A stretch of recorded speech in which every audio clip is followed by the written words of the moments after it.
ค่อยแตกมูดเบิดเลยโอ้แต่ตกใจเฮ้ย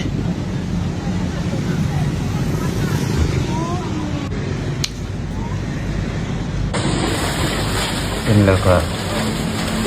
โคตรทูแห้งพี่น้องเลยแต่รู้ต้นเขาเนาะปลาตัวนักหน่วงเลยพี่น้องเลยตัวลงแห้งอะไรรอพี่น้องก็แต่ลูกใหญ่ใหญ่ตกคุณนะก็ตีตัวพี่น้องเลย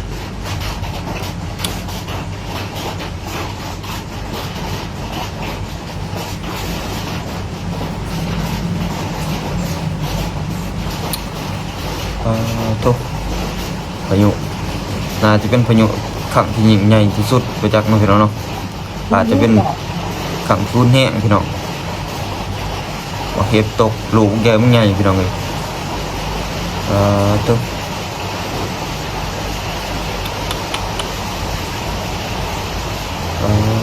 พี่น้องตกลายรีโลตกแห้งรีโลพี่น้องเลยเข็บก็คือคล้ายๆคือน้ำแข็งอะไรเนาะพี่น้องเนาะก่อนบางแง่ใหญ่พี่น้องตีนปกติก็เคยตกอยู่พี่น้องแต่ว่าตกบ่ก่อนบ่ใหญ่นะพี่น้องแต่ว่านี้ตกลายรีโลแล้วก่อนใหญ่แห้งพี่น้อง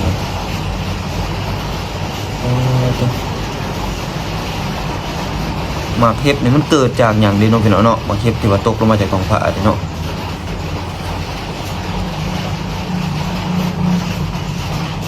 ป้าทุกคนเนาะ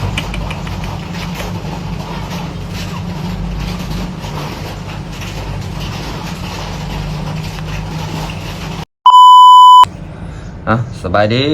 กับทักทายสบายดีพี่น้องเบิดทุกคนนะพี่น้องเนาะพบกับปอบแก้วคือเก้าพี่น้องเลยส่วนนี้ก็บอกว่ามีเวลาลงคลิปนะพี่น้องเนาะ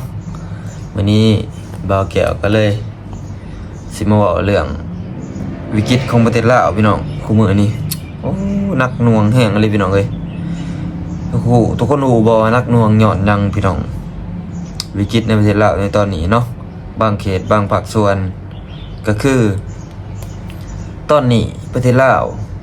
ได้ขาดแคลนน้ำมันกะลายจุดลายมองพี่น้องเอ้ยลายเขต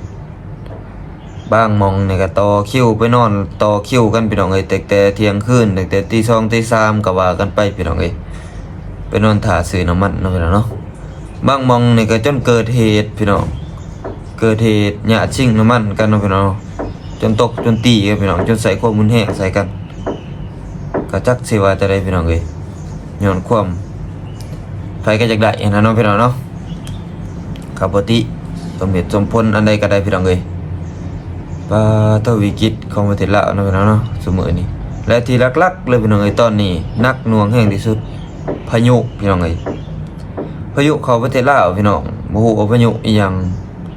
พายุนี่เฮ็ดให้ประชาชนนี่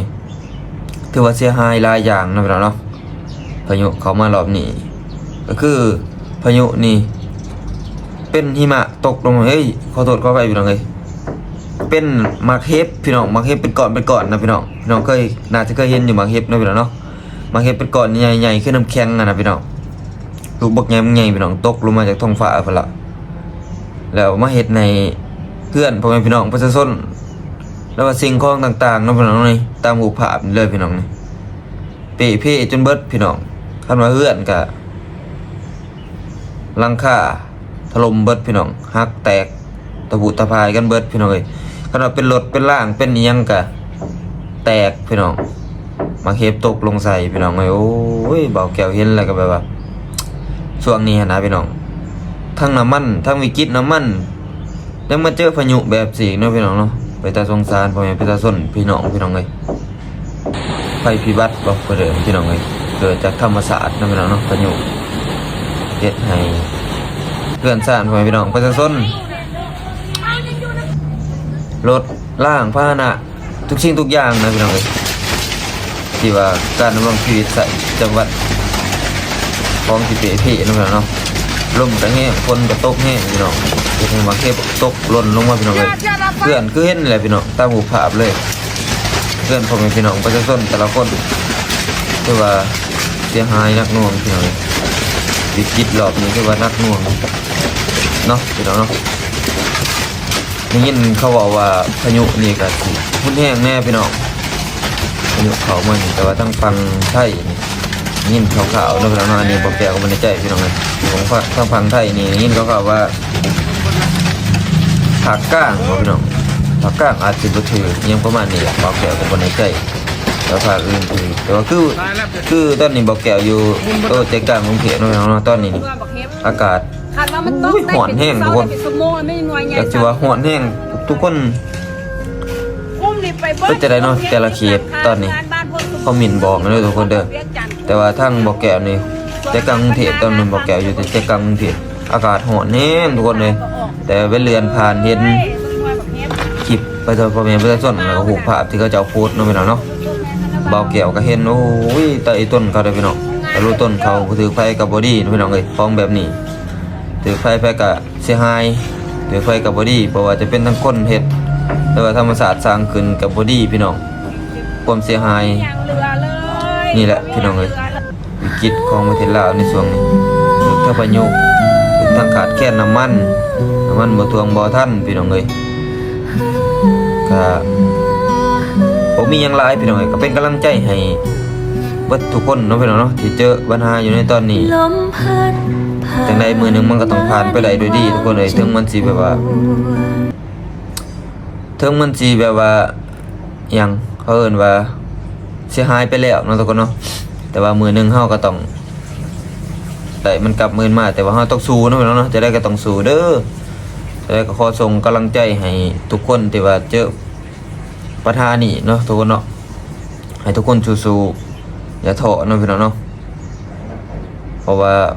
สิ่งแบบนี้ไผก็บ่อยากให้เกิดพี่น้องเอ้ยนั่นล่ะพี่น้องเอ้ยมื้อนี้บ่แก้วก็จะมาให้นำเสนอให้พี่น้องๆเบิ่งเนาะวิกฤตของประเทศลาวในตอนนี้ก็คือเห็นนั่นแหละพี่น้องหิมะอีกแล้วพี่น้องขอโทษขออภัยมาเคฟพี่น้องเอ้ยมาเคฟตกใส่บ้านเมืองประชาชนของสปปลาวเฮาพี่น้องเอ้ยเฮ็ดให้เสียหายหลายสิ่งหลายอย่างพี่น้องถือว่าวิกฤตหนักหน่วงพี่น้องนี่ก็แม่นเกิดอยู่ที่นครหลวงเมืองจันทน์เนาะพี่น้องเนาะพิกัดที่แบบว่าหนักหน่วงที่สุดก็น่าจะเป็นแถวเมืองนาไซทองเนาะพี่น้องเนาะประมาณแถวนั้นแหละพี่น้องที่ว่าถูกถล่มอย่างรุนแรงพี่น้องเป็นผาพ้นหนาหอนที่แบบว่าอันตรายแห้งพี่น้องถล่มยับเลยพี่น้องเอ้ยก็คือว่าอะไรพี่น้องจะได้ก็ขอความแสดงความเสียใจเนาะยังทุกท่านที่เกิดเหตุอยู่เนาะพี่น้องเนาะก็สู้ทุกคนพี่น้องเอ้ยมีไฟยังให้เกิดพี่น้องเอ้าพอกันใหม่ในคลิปหน้าเด้อพี่น้องเด้อสำหรับคลิปนี้บ่าวแก้วขอส่งกำลังใจให้เบิดทุกคนที่เจอวิกฤตอยู่ในตอนนี้เนาะพี่น้องเนาะจะได้ก็สู้ๆไปนำกันพี่น้องเว้ยสู้ๆพี่น้อง